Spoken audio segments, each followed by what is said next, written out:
أعوذ بالله من الشيطان الرجيم بسم الله الرحمن الرحيم السلام عليكم ورحمة الله تعالى وبركاته الحمد لله رب العالمين والصلاة والسلام على سيدنا محمد وعلى آله وصحبه أجمعين اللهم علمنا ما ينفعنا وانفعنا بما علمتنا وزدنا علما وعملا متقبلا وارزقنا رزقا حلالا كثيرا واسعا يا أرحم الراحمين اللهم إنا قد استودعناك بما علمتناه فارده إلينا عند حاجتنا إليه ولا تنسنا يا رب العالمين اللهم أخرجنا من ظلمات الجهل وأكرمنا بنور العلم وأحسن أخلاقنا بنور الحلم وصلى الله على سيدنا محمد وعلى آله وصحبه وبارك وسلم أما بعد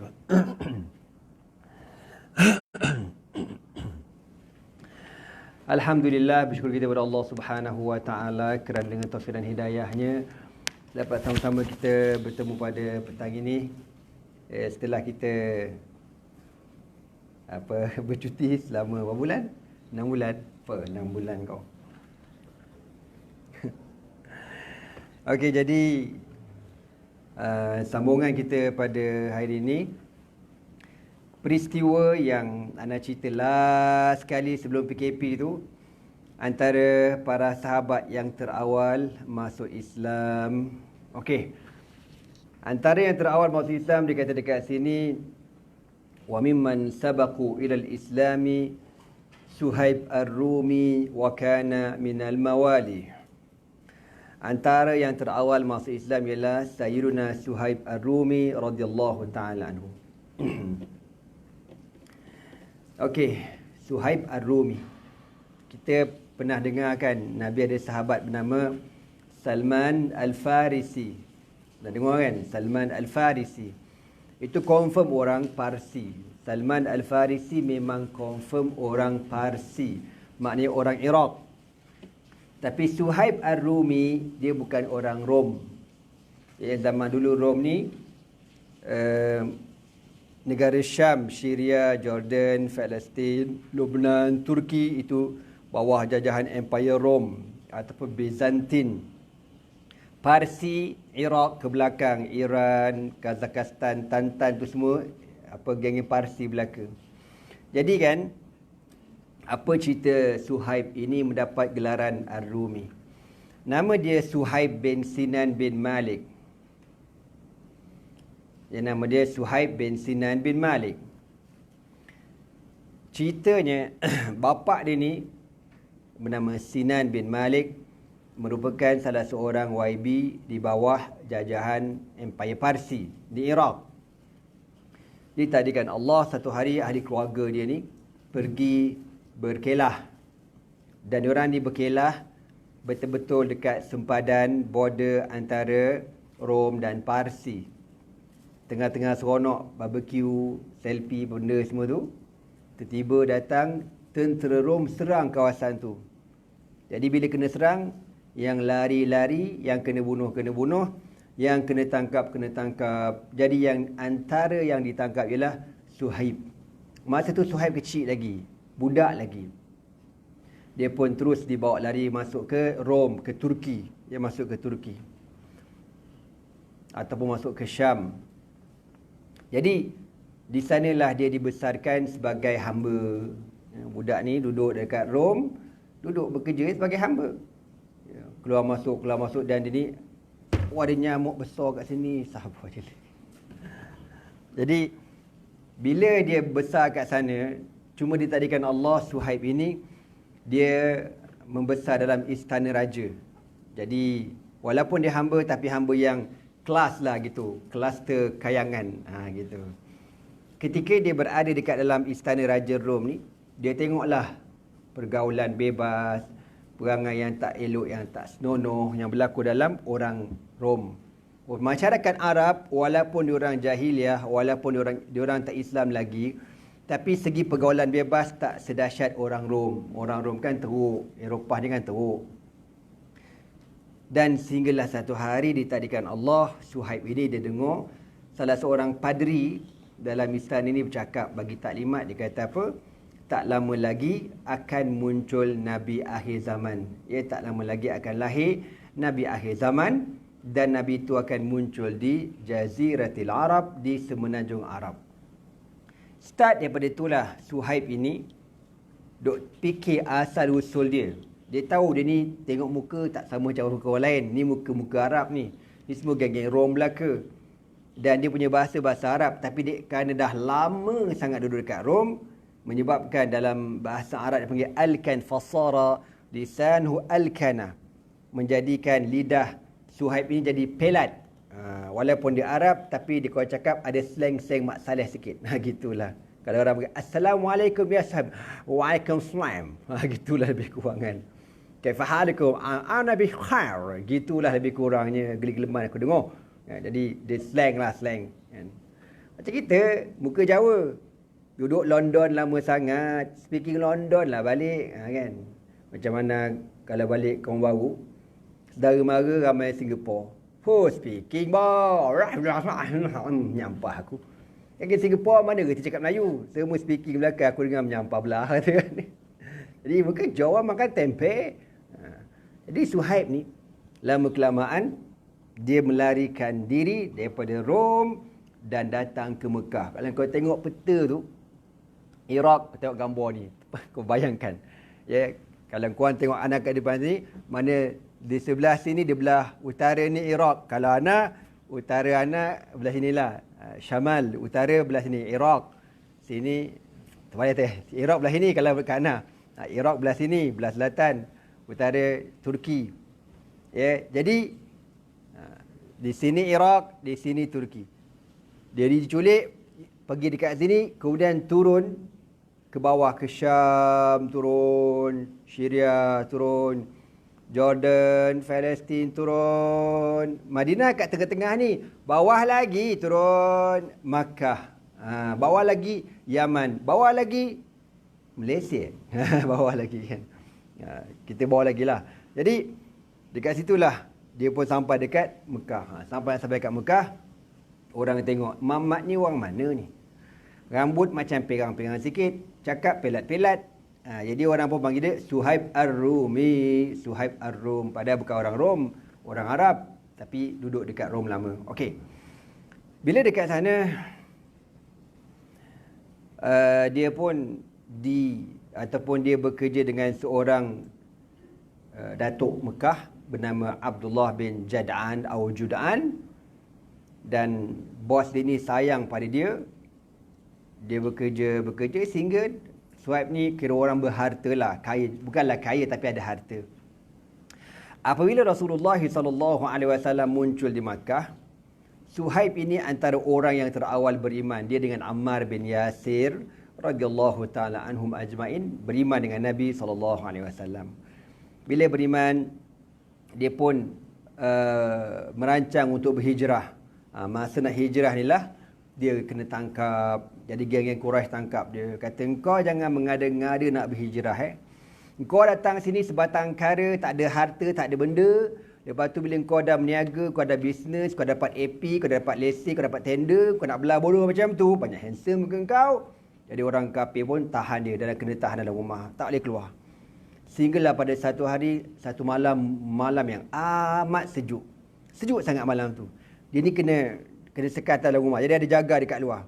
Dia nak keluar, nak masuk, kena tembak kepala dulu. Kena test ada COVID ke tidak, contohnya. Jadi kena test dulu. Kau nak ke mana? Kau nak ke mana? Gitu. Jadi zaman dulu, dia punya tandas semua dekat luar rumah. Jadi malam tu, Suhaib dah rancang nak lari. Sejuk sangat dekat luar. Dia pun keluar, jaga tanya, nak kena kau? Nak pergi buang air. Cepat, jangan lambat. Dia pun keluar pergi tandas. Lepas tu dia basuh balik ke rumah. Lebih kurang 10 minit kemudian, dia kata, bos, ada benda pula. Sakit perut lah. Sakit perut lagi kau? Kau makan apa? Pergi cepat, jangan lambat. Dia keluar pula. Tapi dia dah rancang nak lari ni. Sampai 3-4 kali, yang jaga ni boring lah. Apa hal kau ni? Keluar masuk. Ada seorang jaga kata apa, pengawal kata apa, confirm kena apa? Dia ni confirm kena sumpah lah. Jadi Tuhan kita, Tuhan berhala, Tuhan Lat dan Uzza, dah sumpah si Suhaib Ar-Rumi. Tu yang dia sakit perut tu. Biar lantak ke dia lah. Yang lantak dia berak. Jadi bila Suhaib pergi lama tu, dia pun dah tak check dah. Masa itulah Suhaib dah prepare dah. Dia dah standby dia punya pedang, dia punya anak panah semua. Dia pun lari jauh. Jadi bila geng yang jaga ni, tunggu juga. Apa hal tak keluar-keluar jamban ni? Berak ke? Buat benda ke main WhatsApp dah jamban ni kan? Lama penuh. Dia pergi tengok tak ada orang. Dia kata, dah lari dah. Kejar. Kejar. Jumpa Suhaib ni atas kawasan macam bukit lah. Suhaib ada kat situ. Maka apa kata? Jazakumullah. Apa kata Suhaib? Orang kafir Quraisy kata, kau nak lari ke mana Suhaib? Kita akan bunuh kau. Kita takkan biarkan kau lari. Apa kata Suhaib? Wahai tuan-tuan semua. Kau orang kenal aku siapa kan? Aku ada harta. Kalau kau nak harta aku boleh. Tapi kau kena ingat, aku ni seorang pemanah yang tepat. Dalam Mekah orang kenal dia ni min arman nasi. Orang yang paling tepat memanah. Dia kalau panah memang confirm kena punya. Dia kata kau berapa orang? Contoh 7 orang. Aku ada 10 anak panah. Aku akan panah kau orang seorang demi seorang. Sampai mampu dia kata. Kalau tak kena, pedang aku ada. Aku akan lawan kau orang sampai aku mati. Jadi diorang dengar apa? Diorang gabra juga geng kafir Quraisy ni. Ni kalau lawan balik awal kita. Yang mati-mati dia hidup. Tapi yang mati berdebar juga. Macam mana ni? Lepas tu saya kata, kalau kau orang tak nak kena bunuh dengan aku, tak nak tanggung risiko, aku bagi tawaran kedua. Apa dia? Kau orang nak duit kan? Kau nak harta aku kan? Maka Suhaib kata, harta aku ada dalam rumah tu. Disebutlah dekat mana disimpan harta dia, bank apa nama, nombor akaun, semua dia bagi lah. Dengan debit card baling semua kan. Ambil. Password semua ambil. Yang penting kau dah lepaskan aku berhijrah. Diorang pun kata, belalah kau. Yang penting dapat duit. Jadi diorang pun terima tawaran Suhaib dan Suhaib pun berhijrah. Ditakdirkan Allah dalam pertengahan jalan dia bertemu dengan Sayyidina Ali bin Abi Talib radhiyallahu taala anhu. Masa tu Nabi dah sampai dah. Nabi dah dekat Madinah. Berhijrah sampai dekat Madinah. Nabi nampak je Suhaib. Apa Nabi kata? Rabihal bai'u. Apa gelaran dia? Rabihal bai'u. Aba Sa'id. Rabihal bai'u. Lupa apa gelaran yang Nabi bagi tu. Tapi dialah. Nabi kata beruntung perniagaan kau. Nabi kata beruntung perniagaan kau. Buntung apanya dah habis kena rimbat dengan orang kafir Quraisy. Kenapa Nabi kata macam tu? Sebab Allah Ta'ala turunkan ayat. Allah kata apa? Wa minan nasi may yashri nafsahu ibtigha'a mardatillahi wallahu raufum bil ibad. Ya Allah berfirman, anda kata apa? Anda bila baca ayat ni teringat nama dia tu Rabiha Abah. Dia datang hilang gitu. Apa nama lupa ah. Jadi perbuatan Suhaib Ar-Rumi bagi belaka harta dekat orang kafir Quraisy ni, Allah Ta'ala puji. Allah turunkan ayat, Allah kata apa? Wa minan nasi may yashri nafsahu ibtigha'a mardatillahi. Ada di kalangan orang ni, di kalangan para sahabat ni, mereka yang sanggup menjual diri mereka, harta benda mereka kerana untuk apa? Kerana untuk mendapatkan keredaan Allah Subhanahu wa taala, dan Allah Maha penyayang terhadap hamba-hambanya. Rabiha Abas Sa'id kot, tak silap mana. Okeylah. Tuan-tuan semua, akhirnya dia pun selamat sampai ke Madinati Rasulullah sallallahu alaihi wasallam. Antara yang terawal masuk Islam lagi, wa minas sabiqin al-awwalin Abdullah bin Mas'ud kana yar'al ghanami li ba'di musyriki Quraisy. Sayyiduna Abdullah bin Mas'ud radhiyallahu ta'ala anhu. Abdullah bin Mas'ud min akabirihim fadlan wa aqlan wa qurban min Rasulillah sallallahu alaihi wasallam. Salah seorang sahabat Nabi yang terkenal, yang alim, yang cerdik, yang pandai. Wa huwa min ahli Makkah. Dia ni orang Mekah. Wa minas sabiqina ila Islam, dan antara yang terawal masuk Islam. Wa awwalu man jahara bil Qur'ani bi Makkah, dan merupakan orang yang pertama membaca Al-Quran di Mekah secara terang-terangan. Ceritanya, satu hari wahyu turun.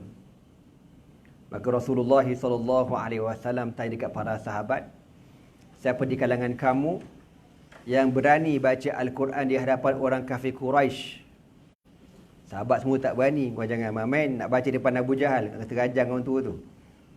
Tiba-tiba Abdullah bin Mas'ud kata, ana ya Rasulullah, aku akan baca di hadapan Abu Jahal. Padahal Abdullah bin Mas'ud ni OKU, dia orangnya kecil, orangnya rendah, orangnya dia bukan macam kita lah, tinggi normal dah. Dia separuh badan kita, tapi dia berani. Aku akan baca ya Rasulullah. Nabi tak sempat larang, jangan gitu, tak sempat. Dia pergi. Dia pergi dekat Kaabah. Masa tu Abu Jahal, Abu Lahab, Abu Labi and the gang ada. Tengah lepak main carom kan. Isap vape, benda semua kan. Tengah-tengah lepak tu tiba-tiba datang Abdullah bin Mas'ud. Dia pun baca Al-Quran depan-depan Abu Jahal. Bismillahirrahmanirrahim. Ar-Rahman 'allamal Quran, khalaqal insan, 'allamahul bayan. Dia baca depan-depan Abu Jahal and the gang. Mengamuklah orang tua tu. Orang tua kurang ajar ke? Kepal, sepak, terajang, dia smackdownnya Abdullah bin Mas'ud radhiyallahu ta'ala. Dan dia kecil. Abu Jahal tu antara orang Quraisy yang besar. Kalau tak silap ana, Abu Jahal ni, kalau tak silap ana lah, ana pernah baca, Abu Jahal ni kau tahu tinggi dia macam mana? Kalau dia naik kuda, kaki dia cecah tanah. Kaki dia cecah tanah. Oi, kau faham tak aku cakap apa ni? Tinggi. Abu Jahal tu. Abdullah bin Mas'ud tu rendah. Teruklah kena bahan dengan orang tua tu. Pelabur debar ada belasanya. Sampai koyak telinga. Bukan koyak, putus telinga Abdullah bin Mas'ud. Berdarah-darah muka dia. Dia pun balik jumpa Nabi. Dia menangis. Nabi pun menangis. Sahabat semua menangis. Tengok, ya Allah, kesiannya engkau. Kenapalah engkau macam gini? Orang dah kata jangan pergi. Engkau pergi juga kan, dah kena teruk. Menangis-nangis kan. Tiba-tiba engkau tahu, turun malaikat Jibril, ketawa terbahak-bahak. Jibril turun. Contohlah. Aku tak tahu dia ketawa macam mana. Contoh. Maka kata Nabi SAW, atadhaku ya Jibril wa ibnu Mas'ud yabki. Nabi kata, kau gelak Jibril, kau gelak, kau tak nampak Abdullah bin Mas'ud menangis sampai hati kau gelak. Apa kata Jibril? Sata'lamu ya Muhammad mimma adhak.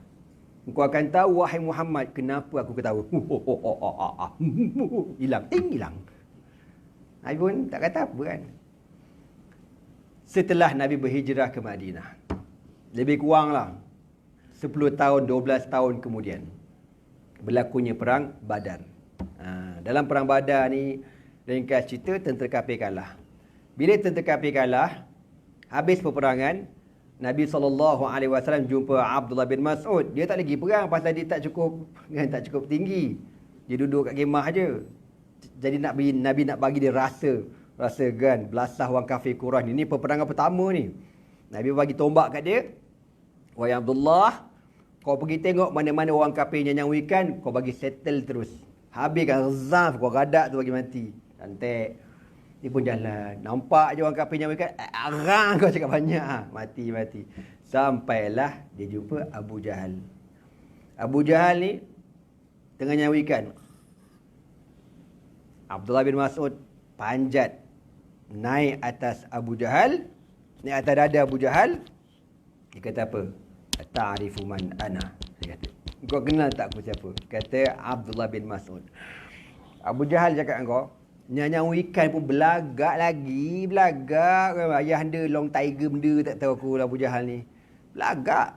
Engkau budak pengembala kambing. Dia kata ke Abdullah bin Mas'ud. Abdullah bin Mas'ud bengang, kau ngajar kau kan. Dia pun tetak kepala Abu Jahal. Dia tetak pang kau, terpelanting kepala orang tua ni, cabut. Dia pun kerat telinga Abu Jahal. Kerat. Dia golek kepada ni. Dia golek sampai ke Nabi. Nabi dekat kemah tengok. Apa tu? Nabi tengok kepala Abu Jahal. Nabi kata, Allahu Akbar. Fir'aun hadhil ummah. Kan? Abu Jahal tu Fir'aun umat Nabi Muhammad sallallahu alaihi wasallam. Apa kata Abdullah bin Mas'ud? Ya Rasulullah, al-udhunu bil udhuni wa ra'su ziyadatun. Ya Rasulullah, telinga dibalas telinga dan kepala ni bonus. Aku dapat kepala. Itu dia belasah aku kan sampai putus telinga aku. Hari ni Allah bagi bukan telinga, kepala sekali aku dapat. Masa dia kata macam tu, Jibril turun, Jibril ketawa. Ketawa, Jibril turun. Nabi pun tak tahu berapa hal nak ketawa ni. Apa kata Jibril? Wahai Muhammad, kau ingat tak 12 tahun yang lepas aku ketawa ketika Abdullah bin Mas'ud terputus telinga. Kenapa ketawa? Sebab Allah dah tunjuk dah. Lagi 12 tahun akan datang, dia pula buat dekat Abu Jahal. Sebab tu aku ketawa awal tu. Kau faham tak cerita aku ni? Takkan aku nak ulang balik, mengahlah aku. Kan? Jadi benda akan datang dalam ilmu Allah Subhanahu Wa Taala. Sebab tu satu benda kena ingat. Jangan zalim orang. Setahun, 2 tahun kau lupa. Confirm kau lupa. 2 tahun kau lupa, tak tahu kau kena. Ya apa, kenapa aku kena, kenapa? Mana kau ingat? Kau dah lupa. Allah Ta'ala tak lupa sebab Allah kata dalam Al-Quran, وَلَا تَحْسَبَنَّ اللَّهَ غَافِلًا عَمَّا يَعْمَلُ الظَّالِمُونَ. Jangan sekali-kali kamu ingat Allah lupa, Allah lalai, Allah leka tentang apa yang dilakukan oleh orang-orang yang zalim. إِنَّمَا نُؤَخِّرُهُمْ لِيَوْمٍ تَشْخَصُ فِيهِ الْأَبْصَارِ. Kami saja lambatkan, lewatkan pada hari yang mereka akan terbelalak biji mata diorang. Bila? Di hari akhirat besok. Kan? Ada yang kena atas dunia dan ada yang kena dekat hari akhirat. Ada teringat satu cerita dekat Mesir. Zaman Al-Ikhwanul Muslimun, Mesir kena tindas teruk. Ramai pimpinan diorang kena tangkap, kena seksa, kena bunuh dan sebagainya.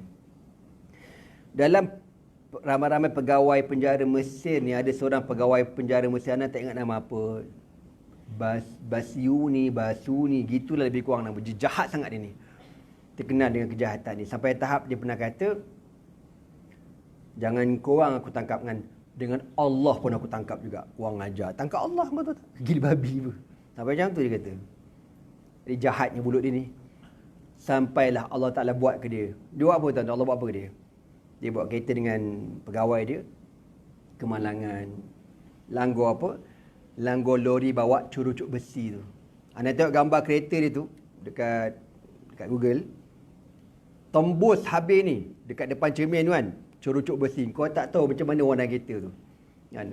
Curucuk besi ni mana dia langgar, apa, lori tu pula mungkin brake ke apa, habis curucuk besi masuk dalam kereta. Habis.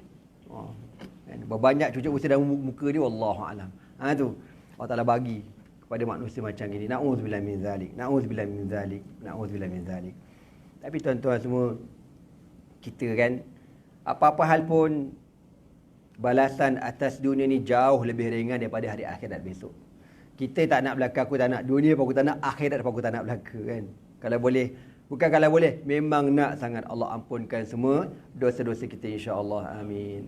Dosa pun macam tu juga. Maksiat macam tu juga. Mungkin kita buat hari ni kita lupa. Besok, lusa adalah Allah Ta'ala bagi. Na'udzubillah. Ya Allah, na'udzubillah. Okey. Jadi, Abdullah bin Mas'ud radhiyallahu ta'ala anhu ini, orang yang pertama membaca Al-Quran secara terang-terangan di hadapan orang Quraisy. Wa kana khadima Rasulullah sallallahu alaihi wasallam, dan dia merupakan pembantu Nabi, khadam Nabi sallallahu alaihi wasallam. Wa sahibah sirrihi, dan juga setiausaha sulit Nabi sallallahu alaihi wasallam. Dia dan juga seorang sahabat bernama Sayyiduna Huzaifah, Abu Huzaifah Al-Yamani kan. Huzaifah Al-Yamani. Wa rafiqahu fi hillihi wa tirhalihi wa ghazawatihi, dan merupakan teman Nabi ketika Nabi berada di Madinah, ketika Nabi bermusafir, ketika Nabi pergi berperang. Jadi Abdullah bin Mas'ud ni, kalau Nabi nak berwuduk, dia akan ambilkan bekas wuduk Nabi. Kalau Nabi Nabi masuk masjid ke, Nabi masuk bilik ke, dia akan pegang selipar Nabi. Itulah dia berkhidmat dengan Nabi. Qala fihi Umaru. Apa kata Umar Al-Khattab kepada Abdullah bin Mas'ud? wi'aun mali'un ilman. Abdullah bin Mas'ud ni orang yang alim sangat. Wa kana qasiran jiddan, dan orangnya terlalu pendek, rendah. Macam Ibrahim pendek lah kalau pelakon tu kan. Gitu. Yakadul julus yuwazunahu. Kalau kita duduk sama tinggi dengan kita. Tu Abdullah bin Mas'ud, tapi alim. Kalau tak silap anak ada, ya. Tapi anak tak pernah jumpa lah. Almarhum tu ada seorang ustaz, dia meninggal lah. Dia pun rendah tapi orangnya alim, Masya Allah, alim dalam bidang fiqah, ya. Lepas tu ada lagi seorang pun meninggal juga dah. Dia pun orang Melaka, Tuan Guru Ustaz Abdul Ghani apa. Tu jenis kaki cacat. Kaki cacat, kaki gitu. Kan kita kata kaki gini, dia kaki gini. Pun alim juga orangnya, Masya Allah, hebat.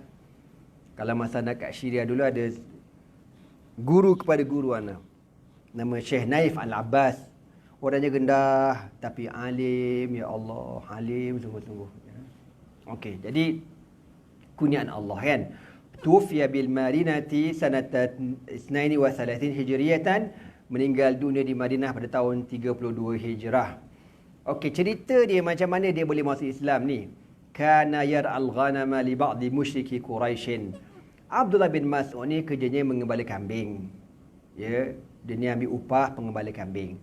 Satu hari Nabi SAW dengan Sayyidina Abu Bakar As-Siddiq jalan-jalan dekat padang pasir, jumpa dia. Dia budak lagi lah masa tu, dengan kambing-kambing dia. Nabi kata, wahai budak, boleh tak nak tumpang minum susu kambing? Kita dah harga lah, lapar lah. Apa kata Abdullah bin Mas'ud? Dia kata, tuan, ni kambing ni bukan saya punya. Saya pengembala je. Nak buat integriti tinggi. Ni bukan saya punya. Saya pengembala je. Okeylah, Nabi kata kalau macam tu, nak pinjam kambing seekor boleh tak? Nak buat apa? Adalah. Kambing betina yang masih, orang kata apa, yang tak beranak lagi lah. Kambing betina sekolah tadika, kecil lagi. Kan? Tak ada adalah puting, susu tak ada. Jadi Nabi minta kambing tu. Kecil datang, mek datang. Nabi pun pegang, orang Arab panggil halib, susu dia tu. Nabi pegang, bismillah. Dia tengok lah. Tiba-tiba dengan izin Allah, mengembang. Bung, jadi susu. Terperanjat dia tengok, biar betul.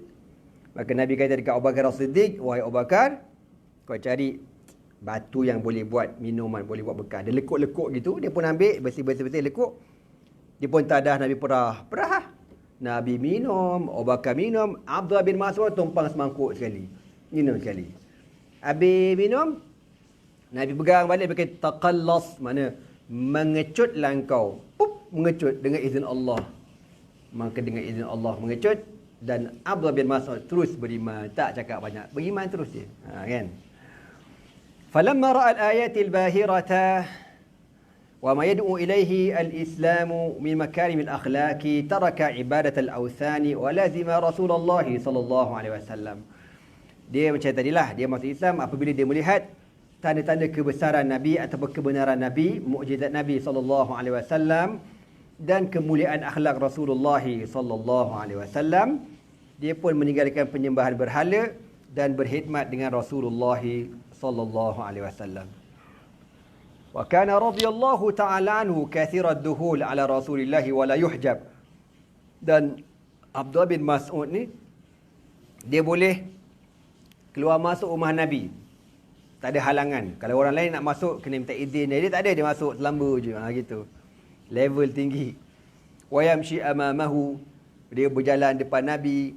Wa yasturuhu idza ightasala, kalau Nabi bermusafir dekat padang pasir, Nabi nak mandi, kan kena tutup, kena buatlah bilik air kecil, tirai. Dia lah tukar pegang tirai tu, dia pegang tirai, Nabi mandi kat belakang tu. Wa yuqidhu idza nama, dan dia akan mengejutkan Nabi bila Nabi tidur. Bila Nabi nak bangun tidur, dia kejutkan Nabi. Wa yulbisuna alaihi idza qama, dan dia akan memakaikan selipar Nabi. Kalau Nabi nak pakai selipar, dia sarungkan. Fa idza jalasa adkhalahuma fi zira'ihi, bila Nabi dah cabut selipar tu, dia akan ambil selipar tu, dia letak dalam tangan dia.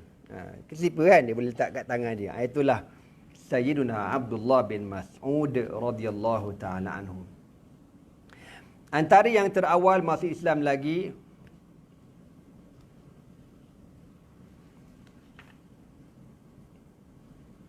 Abu Dzar Al-Ghifari radhiyallahu taala anhu. Wa kana min arabil badiyati fasihan hulu al hadis. Abu Dzar Al-Ghifari ni orang Badawi. Tapi kalau bercakap perkataannya hebatlah. Orang kata apa? Dia punya bahasa standard, bahasa skema, kan? Bahasa yang bergrammar. Kita mana jumpa orang cakap bahasa baku. Saya nama saya Muhammad, itu Cina, maksud orang Cina kan. Oh, pelat. Kita mana. Tapi kalau dalam bahasa Arab cakap standard kan. Masmuka ismi Muhammad Nazmi bin Abdul Karim. Min aina anta? Ana min Malaysia. Aina taskun? Ana askun fi Shah Alam. Itu bahasa bahasa standard lah orang kata kan. Arab tak cakap macam itu, geli-geleman bunyi. Dia puasa geli kan. Tapi Abu Dzar Al-Ghifari kau cakap macam gitu. Oh, standard bahasa dia. Dia kata apa? Walamma balaghahu mab'ath Rasulillah sallallahu alaihi wasallam qala li akhihi irkab ila hadha alwadi fa'lam li hadha ar-rajul alladhi yad'um annahu nabiyyun ya'tihi al-khabar min as-sama' wasma' min qawli thumma atini. Apabila Nabi sallallahu alaihi wasallam diutus menjadi nabi dan rasul, Abu Dzar ni duduk kawasan padang pasir tau. Dia dengar cerita. Dengar Nabi akhir zaman dah muncul. Ya ke? Confirm ke? Betul ke? Dia gitu. Dia tak puas hati. Dia suruh adik dia tengok ada ke tak ada. Tengok. Lepas tu bagi maklumat kat aku. Okey bang. Adik pergi. Jumpa. Tengok. Balik bagi tahu ke Abu Dzar. Bang confirm bang memang ada orangnya. Lagi tak tahu lah bang. Abang tengok je. Bertuah ni budak. Kau dengar lah dia cakap apa, dia ceramah apa, mana orang tahu. Abu Dzar kata, kalau macam ni aku tak puas hati. Aku nak pergi jumpa sendiri Nabi tu, nak tengok, nak jumpa, nak interview, nak bercakap dengan dia. Adik dia kata apa? Boleh je bang, tapi hati-hati lah. Berhati-hati. Orang Mekah memang menyampah dekat orang tu. Dekat Nabi tu, orang Mekah menyampah sungguh. Dan sesiapa yang didapati bercakap dengan lelaki ni kemungkinan akan ditahan, ditangkap. Pula dah. Ya, betul. Okey tak apa. Fatazawwada wa hamala qurbatan lahu fiha ma hatta qarima Makkah fa'ta al-masjid. Abu Dzar ni dia pergi kat Mekah. Sampai kat Mekah, dia tak kenal Nabi tau. Macam mana rupa Nabi, tak kenal. Nak tanya orang tak berani. Pasal adik dah warning dah. Abang jaga-jaga. Abang silap-silap tanya orang, abang-abang kena tak pasal. Tu juga Habis nak kenal macam mana ni lah. Dia tak ada kenal orang. Dia pun duduk bersandar dekat Abah tu tengok. Orang ke sana, ke sini, ke sana, ke sini kan. Sampailah maghrib. Kebetulan, dia ni diperhatikan oleh Sayyidina Ali bin Abi Talib. Saya perhati je. Siapa Muhammad ni lah? Kau orang sini, orang luar ni. Maka Sayyidina Ali pun tanya, Tuan nak bermalam dekat mana? Kalau tak ada, boleh saya tumpangkan rumah saya? Boleh tak? Dia pun bawa pergi rumah Sayyidina Ali lah. Duduk. Dah habis makan free semua. Besok pagi, Abu Dzar pun minta izin keluar rumah. Pergi balik dekat Masjidil Haram, kat kawasan Kaabah ni duduk. Seorang-seorang. Duduk. Sampailah maghrib. Ali tengok lagi. Ada lagi. Apa hal Muhammad ni? Dia pun offer lagi, Tuan. Jom duduk rumah saya. Okey. Abu Dzar pergi buat kali yang kedua. Bermalam pada malam yang kedua. Keesokan hari dia pun keluar balik duduk dekat Kaabah. Sampailah hari yang ketiga. Dan kita sedia maklum, menjadi adat orang Arab, dia takkan tanya tetamu dia kecuali setelah 3 hari baru tanya daripada mana, datang nak buat apa, cari apa.